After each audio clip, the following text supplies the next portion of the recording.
네, 요즘 젊은 연인들 사이에 부산의 이바구길 투어가 인기를 끌고 있다고 합니다. 이 길을 걷다가 거치게 되는 이바구 공작소에서 공갈빵과 진실빵을 먹어보는 게 재미 요소로 또 꼽히고 있다고 하는데요. 내년 1월 20일에 공식적으로 출범하는 바이든 시대에는 미국 주식이 공갈빵이 되고 또 한국과 중국 주식은 진실빵이 될 가능성이 높다는 전망도 나오고 있습니다. 왜 이런 시각이 나오고 있는지 오늘은 이 문제에 대해서 한국경제신문사의 한상춘 논설위원과 이야기 나눠보도록 하겠습니다. 안녕하십니까? 네, 안녕하십니까? 자, 위원님, 오늘은 뉴욕 증시가 코로나19 재확산 속에 경기에 대한 부정적인 그런 이슈들을 주목하면서 3대 지수 모두 하락 마감했습니다. 오늘 증시 상황 먼저 정리해 주시죠. 우리가 이런 권력 교체기에 있을 때 네. 정보가 아무래도 좀 부족한 개인 투자자들이 어떤 입장을 취하는 게 좋을까 하는 이런 쪽의 질문들을 좀 많이 받는데요. 아무래도 그 개인 투자 입장에서 이렇게 교체기일 때 그때 어제도 이제 말씀드렸습니다는 뭐 언택트니 컨택트니 뭐 이런 쪽의 얘기보다는 어떤 것이 확정적으로 이렇게 나올 때까지 지켜보는 것도 좋은 그 투자 전략이 아닌가 이렇게 생각이 되는데요. 사실 오늘은 백신에 대한 기대 약화, 그 속에 코로나 확진자 수가 굉장히 많이 증가했죠. 네. 지금 동절기가 접어들면서 코로나 확진자 수가 굉장히 많이 되는 것 같아요. 일단은 미국 같은 경우는 아까 서 팀장께서 말씀해 주셨습니다는 14만 명이 넘었죠. 이 14만 명에 대해서 이게 현재 통화를 해서 물어보니까 병원의 임상이라든가 이런 수로 볼 때는 통제권에 벗어났다 하는 이런 평가에 대해서 단순히 확진자 수가 증가한 것뿐만 아니라 대응 능력에 있어 바이든이든 트럼프든 누구든 이렇게 사실 대치를 해야 되는데요. 지금 통치권은 트럼프 대통령이 갖고 있고 네. 바이든은 당선인이다 보니까 여기에 대해서 대응하는 측면에서 상당히 좀 문제가 있지 않느냐 하는 이런 시각이 뉴욕 증시의 다우지수를 중심으로 해서 끌어내렸다 이렇게 됐습니다. 비단 코로나의 확진자 수는 미국뿐이 아니라 더 심각한 게 유럽이죠. 그래서 유럽의 영국과 이태리, 프랑스, 독일 이런 데에 2차 팬데믹 조짐이 있고 있다 이렇게 됐습니다.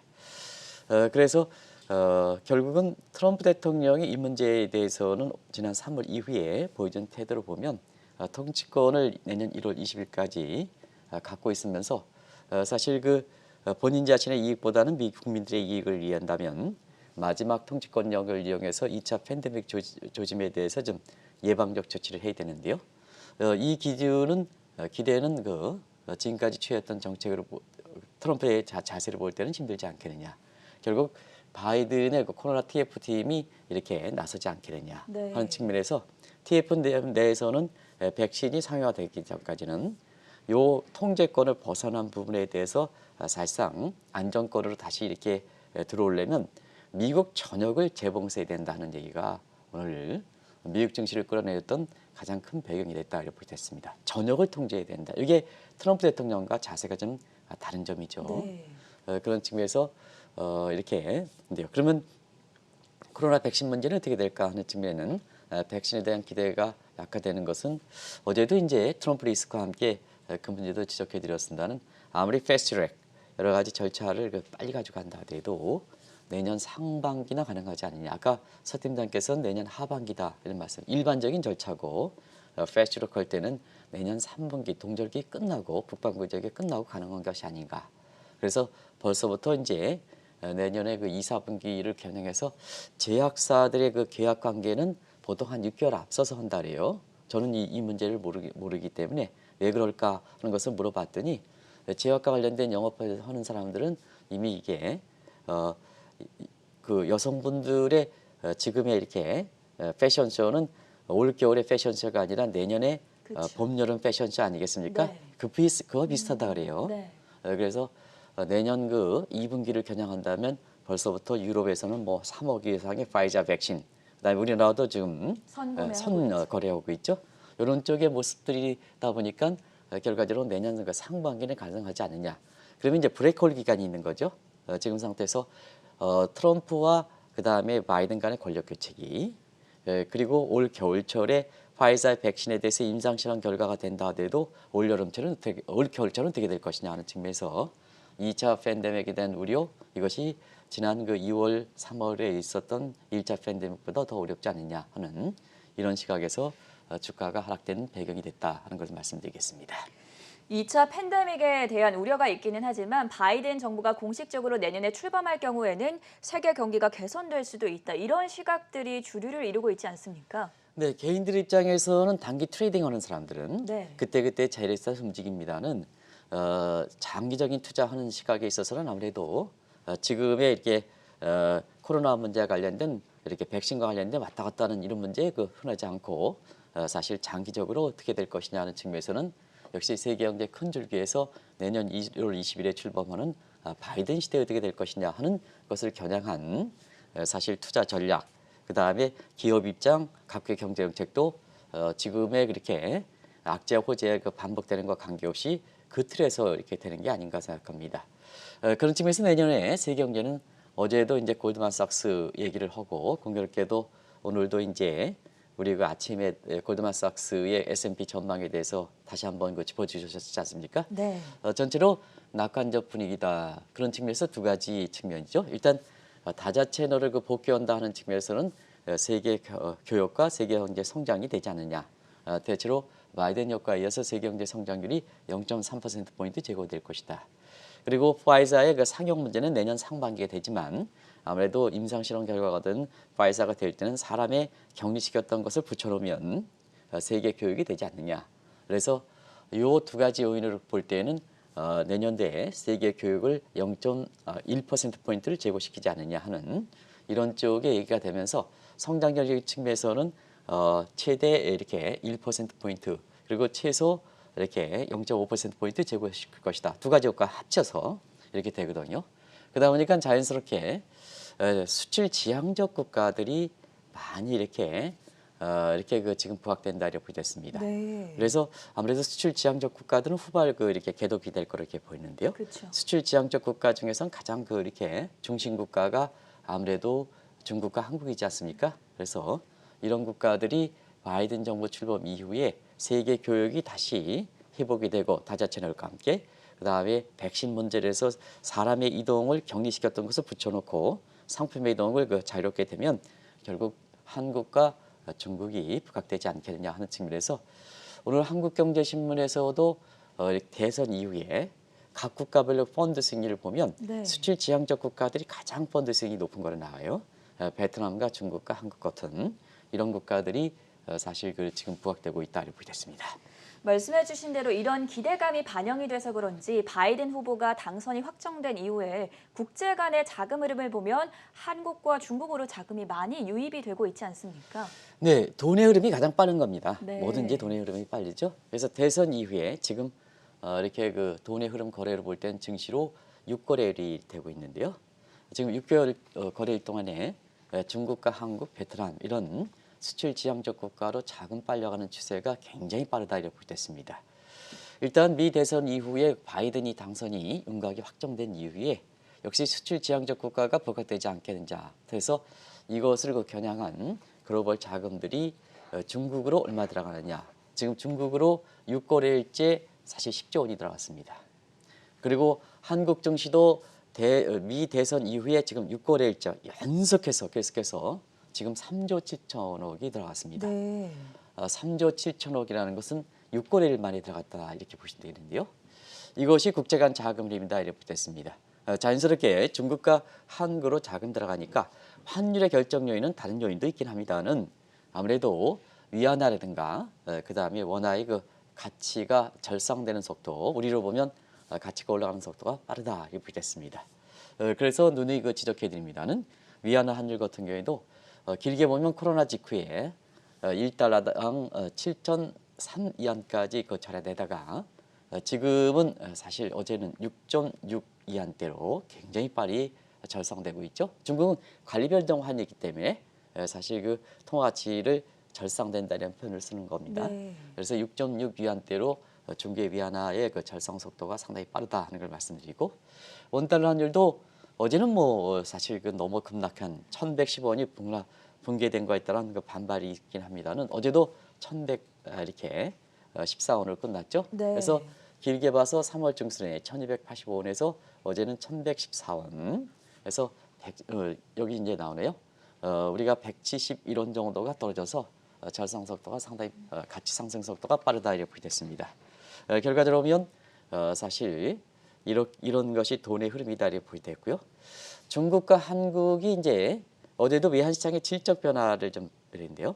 이런 캐리 자금의 그 속성상 사실 중국과 한국에 자금이 들어오는 것뿐만 아니라 중국도 지금 수출 증가세가 아주 좋습니다. 네. 한국도 수출 증가세가 상당히 좋거든요. 그래서 중국 같은 경우에는 10월 달에 수출 증가세가 11.4%까지 돼서 아직까지 우리 것처럼 이렇게 이달 들어서 10일까지 우리는 10일, 20일 그다음에 마감 이렇게 해서 발표하는데요. 중국은 아직 10일까지는 발표되지 않고 있습니다는 전월에 중국의 그 수출 증가는 11.4%에서 코로나 이전을 완전히 회복된 상태거든요. 우리도 이달 들어서 10일까지 수출 증가세가 20%가 넘거든요. 그래서 캐리 자금의 속성상 한국의 그 자금과 중국의 자금 들어가는 것뿐만 아니라 우리 내부적 요인에서 수출 호조에 따른 자금에 들어오는 요인 이것이 중국의 위안화 평가절상 한국의 가치를 그 통화치를 상승시키는 큰 요인으로 작용하고 있다 이렇게 볼 수 있습니다. 바이든 당선 이후에 중국이 다시 주목을 받고 있는데요. 중국도 지난달 폐막된 19기 오중 전회에서도 상당한 변화를 예고하지 않았습니까? 네.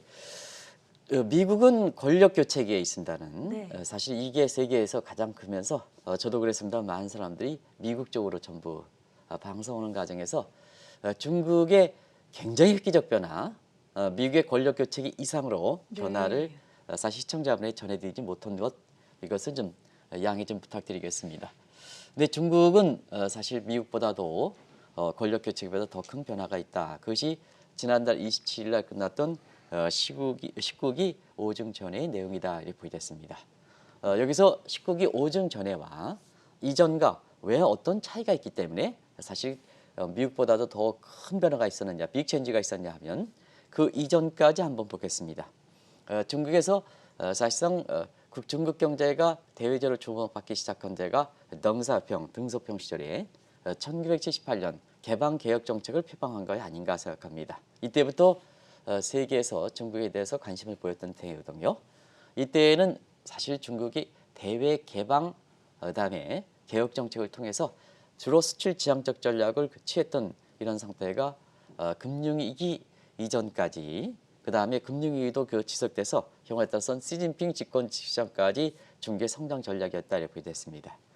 2013년 이렇게 집권했던 시진핑이 그 2013년은 사실상 그렇거든요. 이 계획이 이렇게 11차 5개년 계획이기 때문에 이미 확정된 거거든요. 그래서 네. 시진핑이 야망이 들어가지 못했던 계획입니다.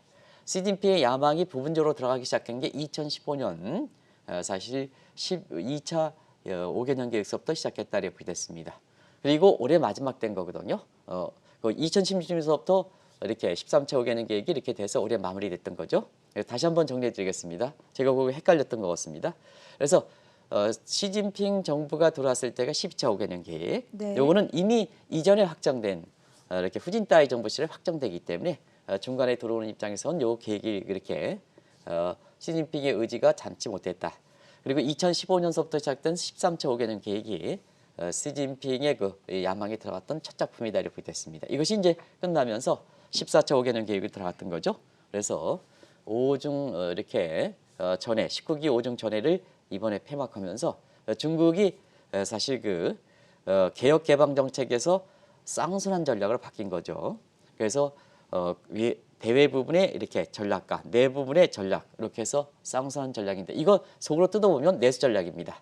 그래서 그동안 외수 지향적 전략, 수출 지향적 전략, 내수를 지향하겠다는 전략으로 바뀌었다. 이게 획기적이다 이렇게 됐습니다. 그러다 보니까 여기 행동 계획에서 단기 계획에 14차 5개년 계획이 나오는 거고 그 다음에 장기로서 2035년까지 장기 계획이 나온다 이렇게 됐습니다. 그 부분적 내용을 뜯어보면 14차 5개년 계획은 그동안의 성장의 틀을 바꾸는 거죠. 수출 의존도 무역 의존도를 낮추는 거죠. 네. 내수를 지향하니까. 그리고 2035년 장기 계획에서는 중국의 위상을 중심으로 하는 세계 경제에서 중국의 위상을 증대하는 소위 중국 중심의 팍스니카 구성, 팍스 아메리카 대비해서 팍스 시니카 구상을 실현시키겠다는 얘기죠. 그러면 어떠냐 하면 중국의 그 시진핑 국가주석 같은 경우는 덩사평 모택동과 관련된 세왕자 계열에 들어가는 거죠. 그래서 이것을 완성품으로 이렇게 이번에 19기 오중전회에서 지난달 27일에 끝났던 회에서 이 작품으로 나왔다 이렇게 됐습니다. 한마디로 중국이 외수 지향적, 수출 지향적 전략에서 내수 지향적 전략으로 바뀌었다 이렇게 보시면 되겠습니다. 그렇다면 왜 중국이 이렇게 쌍순환 전략으로 전환할 수밖에 없었는지 그 배경에 대해서도 설명해 주시죠. 네, 중국 내부적 요인이 있을 거고, 네. 그다음에 밖에 있을 거고, 그쵸. 그다음에 지금 시기적으로 보면 코로나 요인이 있기 때문에 그렇다 이렇게 됐습니다. 그래서 그런 것을 그 세 가지 각도에서 좀 말씀드리면, 중국은 이제 고도 성장 과정에서 우리가 계획 경제는 extensive growth path, 외연적 성장이라 그리고, 그다음에 intensive growth path라는 growth path 경로가 있습니다.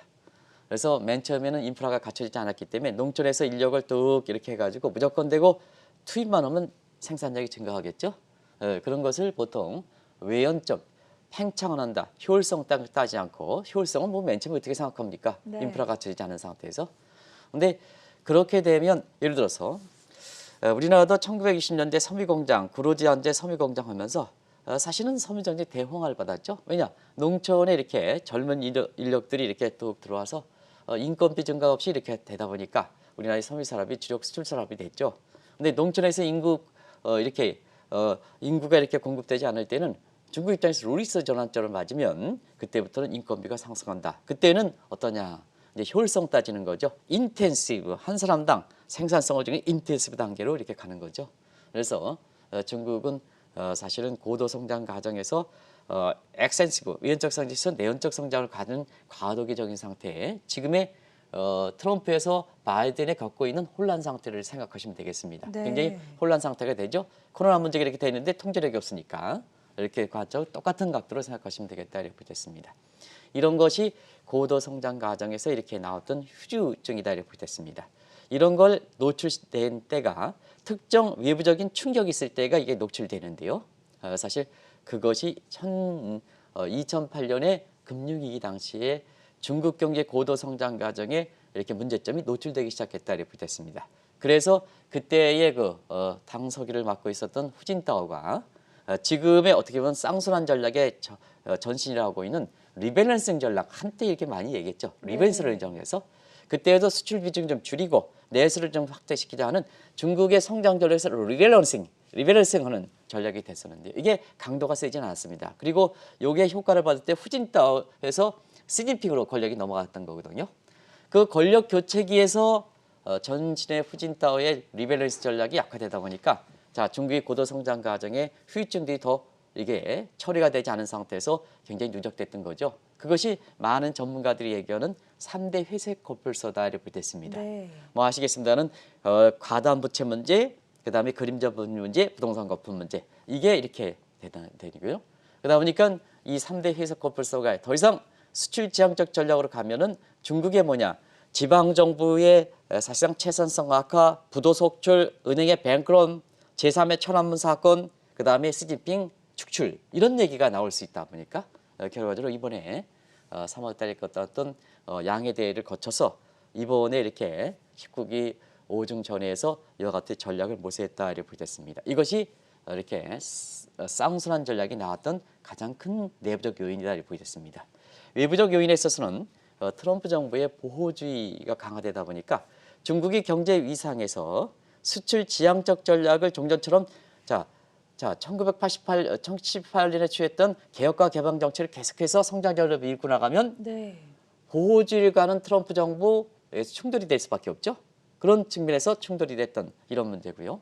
그런 측면에서 경제 위상이 증대되면 중국이 이제 전략을 바꿔서 수입 창구 역할을 해야 되는데 종전처럼 계속해서 수출 지향적 전략을 마찰을 빚을 수밖에 없다.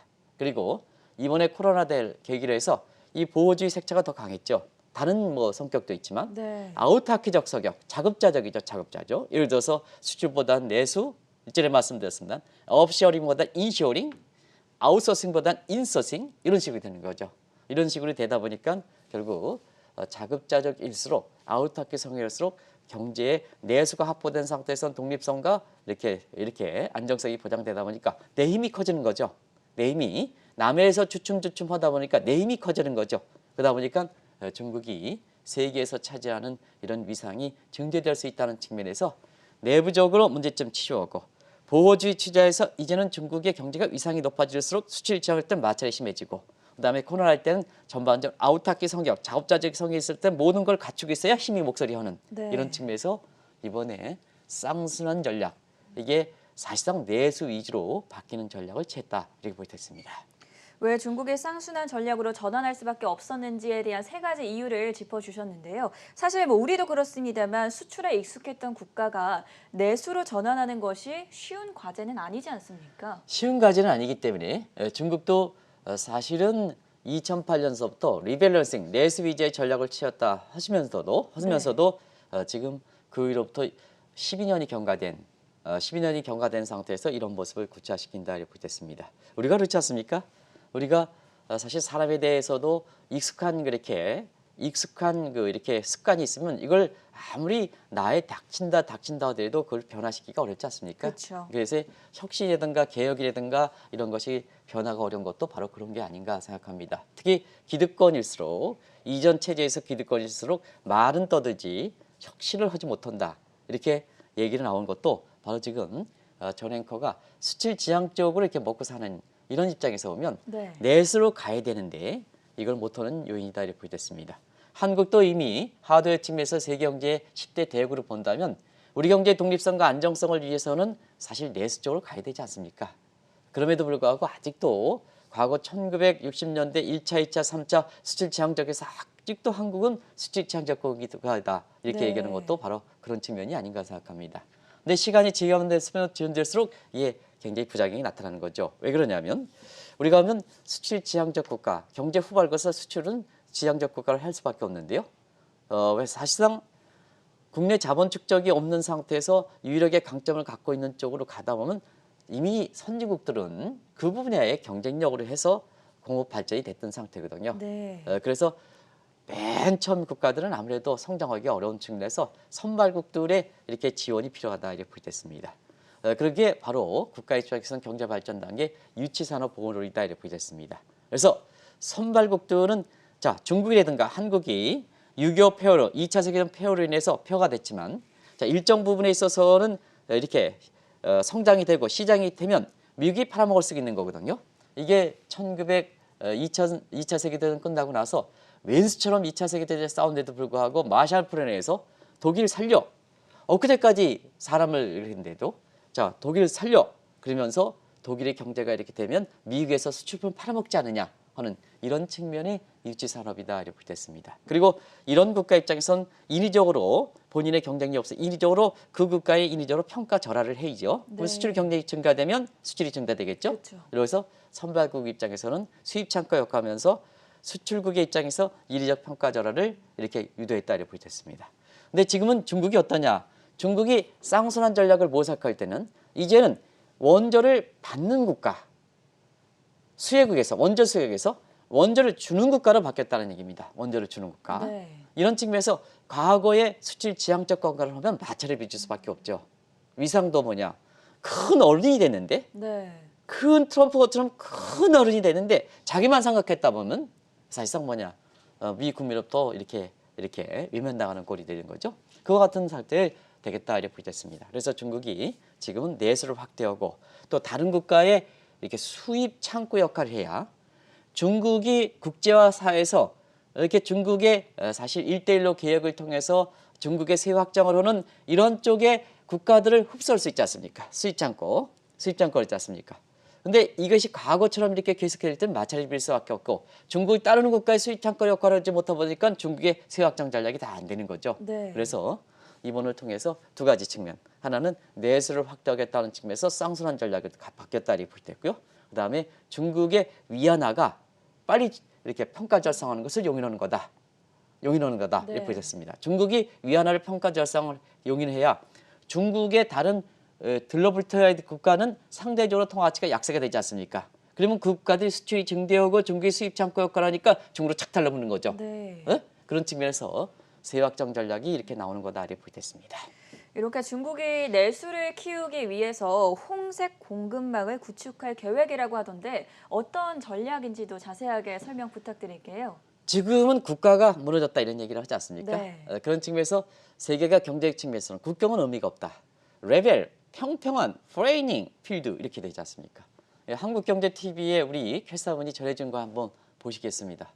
저기 남아공에서 일어나는 것을 거의 1분 이내에 전해드리고 그렇죠. 있습니다. 실시간으로 전해드리고 실시간으로 있죠. 전해드리고 있습니다. 국경의 의미가 없다 이렇게 됐습니다. 그러면 세계가 230로 구성되어 있다 하더라도 경제 측면에서 하나 국가다. 나갈 곳이 어디 있느냐? 글로벌라이제이션이라는 것은 나갈 국가가 있기 때문에 글로벌라이제이션이거든요. 근데 지금 세계가 하나지 않습니까? 세계가 하나. 세계가 하나니까 사실 이전에도 말씀드렸습니다는 글로벌 전략이라는 게 무색하게 되는 거다.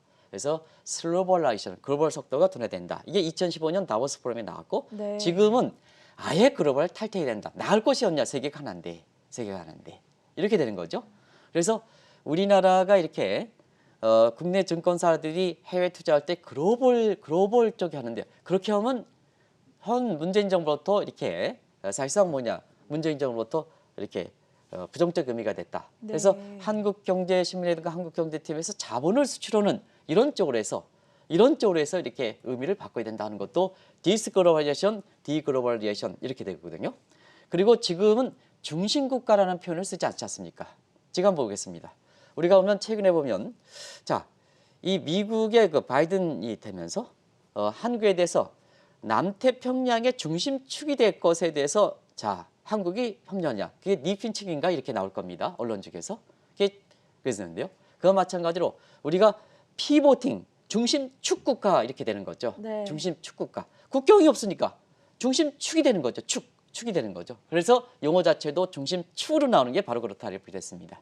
그래서 지금은 세계화라는 의미를 어디 가서 이렇게 쓰지 마시다 하는 것은 이런 측면에서 나온 거다 이렇게 됐습니다. 그러다 보니까 국가 간의 협력은 어떠냐? 축 간의 연관이죠. 과거에는 국가 간의 협력이 WTO이지만 그게 국가 간의 협력이지만 그게 오펙이지만 지금은 축 간의 협력이죠. 축 간의 협력. 그런 측면에서 축 간의 협력이니까 네트워크가 되는 거죠. 그래서 미국이 트럼프 정부 때 NP 여기 나오죠. 이코노믹 파트너십 네트워크. 네. 유명한 EPN 논의가 있었죠. 그렇죠. EPN 논의. 네. 이게 미국의 국가의 중심축을 연결하는 경제망이다 이렇게 됐습니다. 이제는 망으로 들어가지 않습니까? 망. 그런 측면에서 중국은 레드, 국기에 빨갛죠. 그래서 홍색 공급망이다 이렇게 보겠습니다. 홍색 공급망. 똑같은 각도에서 홍색 공급망을 구축한다. 그러면 미국의 중심에 EPN 요거와 맞물리게 되는 거죠. 그래서 요 EPN에선 쌍순환 전략에서 내수를 확대시키고 그다음에 홍색 공급망은 왜 그러냐? 가치 사슬의 중심을 미국이 EPN으로 보면 과거에는 글로벌 전략에서 중국의 소재 부품을 다 만들었으니까 이번에 코로나 사태에선 미국이 굉장히 피해를 보는 거죠. 그래서 그 가치 사슬의 중심을 미국으로 되면은 이와 같은 사태에서 하면 미국의 독립성을 보장하는 거죠. 네. 그러다 보니까 중국도 기존에 갖고 있는 가치 사슬의 중심망을 계속해서 갖춰가겠다는 이거죠. 그래서 소재 부품에 대해서 2025년 제조업 2025 계획에 의해서 소재 부품의 국산화 이렇게 되는 그렇죠. 거죠. 그런 측면에서 한번 보겠습니다. 이번에 중국이 과거 고도 성장이면 수출 지향적이죠. 네. 그러면 그때는 성장이 되면 중국은 완성품을 판매하기 때문에 한국의 소재 부품이 돼서 중국 제품 및 수출이 증가하면 한국의 이렇게 고도 성장했던 수혜주가 되는 거죠. 네. 근데 앞으로 이게 홍색 공급망 쌍순환적에서 중국이 성장이 되면 한국의 수출이 증대하겠느냐? 수출 안 되는 거죠. 왜냐? 그러네요. 네. 소재 부품이 증가하니까 국산화되니까. 그래서 한국의 씁쓸한 어떤 전문가가 이렇게 나와서 네. 과거에 성장이 되면 한국의 중국의 수혜주가 돼서 예를 들어서 과거에서 수혜주가 됩니다. 그래서 중국의 내수와 관련된 한국의 수혜주를 추천합니다. 이건 잘못된 거죠. 네. 국내 기업들이 설 자리가 더 없어지는 거죠. 말씀이시죠? 없어지는 네. 거죠. 그래서 지금의 중국의 쌍순환 전략, 내수 확대, 홍색 공급망 전략에서 소재 부품에 대한 소재 증가하면 한국에 설 자리 없는 거죠. 정말 네. 아주 바로 지적했습니다. 그래서 종전의 관념대로 중국의 지금의 이건 정책에서 고성장되면 한국에 관련된 수혜지가 어떤 업점이다 딱 해서 표 그려가지고 시청자분에 전해주는데요. 이번에 이 문제에 대해서 자세하게 짚고 나갈 것은 소재 부품에 대한 의존도가 높아지면 한국에 설 자리가 없는다. 네. 문재인 정부 어떻게 할 것이냐. 문재인 정부 친중국으로 갔는데.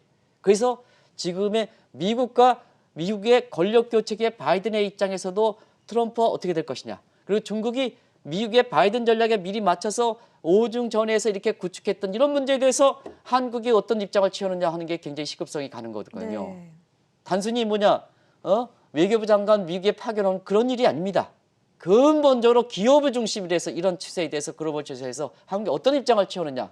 근데 한국은 정작으로 세계 흐름에 현 정부가 감각이 떨어진다 해서 갈라파고스 함정이라 그러지 않습니까? 네. 세계 경제 큰 틀이 바뀌고 있는데 이게 문제 심각성이 있다고 보겠습니다.